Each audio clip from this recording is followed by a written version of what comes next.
ہم آتے ہیں علم الفقہ پہ کہ اصل بات جس پہ ہماری ڈسکشن چل رہی.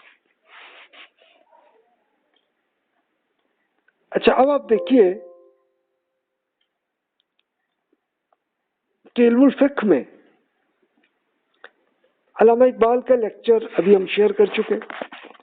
اب تقلید کا خاتمہ تو نہیں ہوا، لیکن ہم کہہ سکتے ہیں کہ اب ریلیٹیولی بہت سے لوگ اب اجتہاد کر رہے ہیں.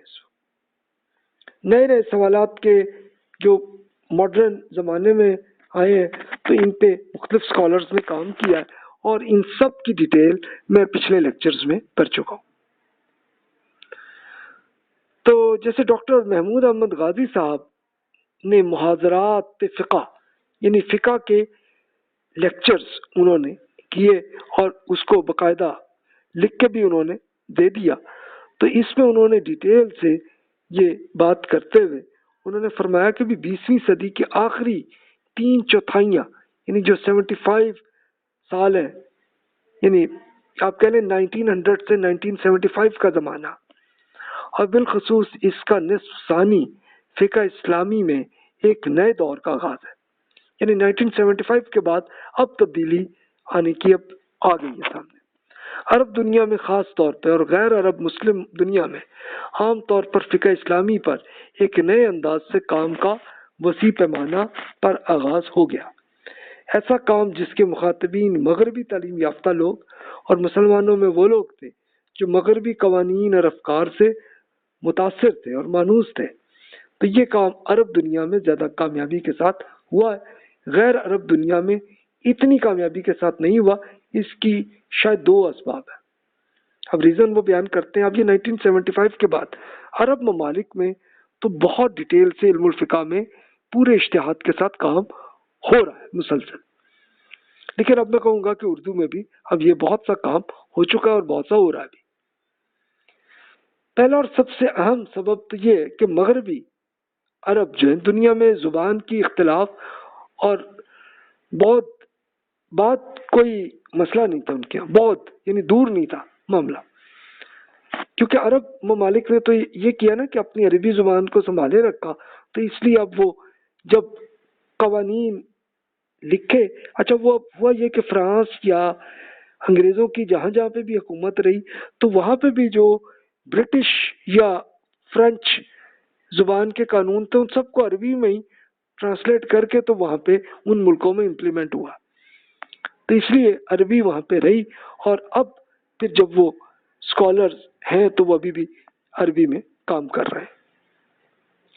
لیکن اردو میں اتنا اس لیے نہیں ہوا کہ یہاں پہ انگلش میں ہی سب چلا ہے. اچھا سیم آپ دیکھیں تو انڈونیشیا اور ملیشیا کے اندر بھی زیادہ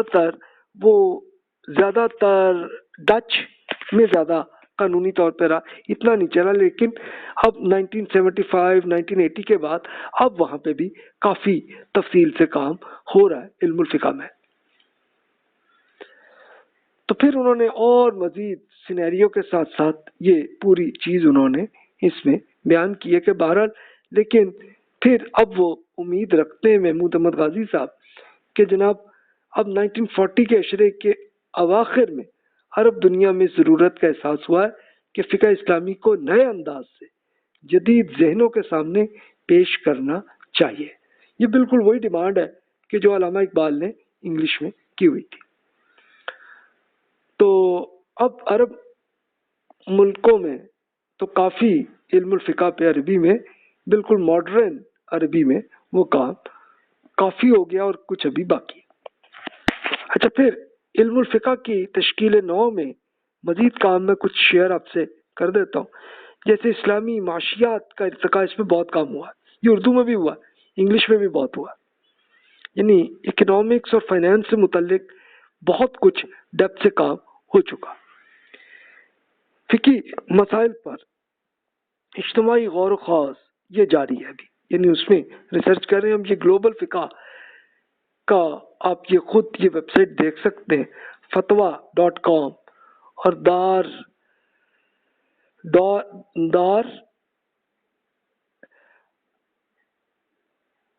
الافتاء .org اس کو آپ پڑھ لیں. اس میں آپ کو نظر آئیں گے کہ اسکالرز اس میں ریسرچ کر رہے ہیں، اور اب سے پچھلی صدی میں جن اسکالرز نے کام کیا، علامہ اقبال کا بھی کچھ آپ سے شیئر کیا. پھر ابو العلا مودودی صاحب نے بہت ڈیٹیل سے انہوں نے بہت ساری بکس لکھی وہ ہے. پھر اسی طرح اسلامک فقہ اکیڈمی، یہ انڈیا میں بہت ڈیولپڈ ہے، IFAindia.org. اس کے بڑے اسکالر خالد سیف اللہ رحمانی صاحب ہیں، تو انہوں نے علم الفقہ میں ماڈرن فارمیٹ پہ وہ کام انڈیا میں کر رہے ہیں. اسی طرح پاکستان میں جاوید احمد غامدی صاحب نے اس میں کافی کام کیا، اور پاکستان میں ڈاکٹر محمود احمد غازی صاحب نے بہت ڈیپتھ سے کام کیا. تو یہ ایک سلسلہ ہے. غازی صاحب کا انتقال 2010 میں ہو گیا، تو وہ سینیریو ہے. اچھا، علم سیرت پہ مسلمانوں نے بہت ڈیپتھ سے کام کیا. اس پہ اصل میں ایک تنقید کی گئی تھی. ایک برٹش ایک اسکالر ولیم میئر نے 1905 میں ان کا انتقال ہوا، اور انہوں نے رسول اللہ صلی اللہ علیہ وسلم کی سیرت پہ کچھ اعتراضات کیا تھا. Life of Muhammad in and history of Islam to the era of the Hijra, یعنی اس کیلنڈر کے لحاظ سے پھر وہ بات کرتے.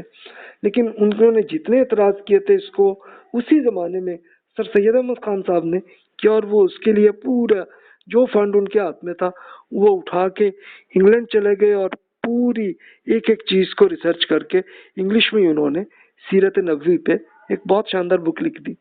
اسی زمانے کے جن کا بھی میں بات کر رہا تھا، سید امیر علی صاحب، سوری میں نے محمد علی کہہ دیا تھا، امیر علی صاحب جو ہے یہ لکھنؤ کے اسکالر، یہ جج تھے. انہوں نے انگلش میں بہت ڈیٹیل سے سیرت اور پھر مسلمانوں کی ہسٹری پہ بہت شاندار بکس لکھی انہوں نے. اسی طرح قاضی سلیمان منصور پوری صاحب نے انہوں نے سیرت پہ بہت کام کیا. پھر مزید عبد الرؤف دانا پوری، عبد الماجد دریابادی، ابو العلا مودودی، خالد مسعود، صفی الرحمان مبارک پوری، ابو الحسن علی ندوی، اور پھر پیر محمد کرم شاہ صاحب ازہری، اور پھر ڈاکٹر حمید اللہ صاحب.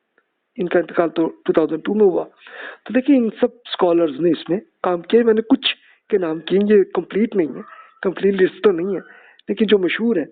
اور یہ آپ دیکھیں کہ پچھلی صدی میں زیادہ تر کام یو پی کے اسکالرز نے زیادہ کیا.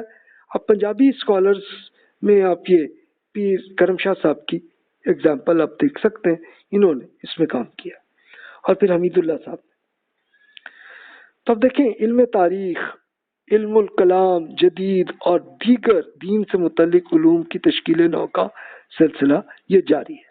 تو ہسٹری پہ ایک چھوٹی سی حقیر سی خدمت میں نے بھی اس کی کر دی. آپ امید آپ لیکچر سن چکے ہوں گے اور بک بھی آپ دیکھ چکے ہوں گے بکس میں، تو اس کو کریٹیکلی آپ دیکھیں اور اس میں کریٹیکلی آپ بتائیے مجھے، اس کو امپروو ہم بھی کر سکتے ہیں، کچھ خدمت کر سکتے ہیں تاکہ اگلی نسل کو واضح ہو جائے.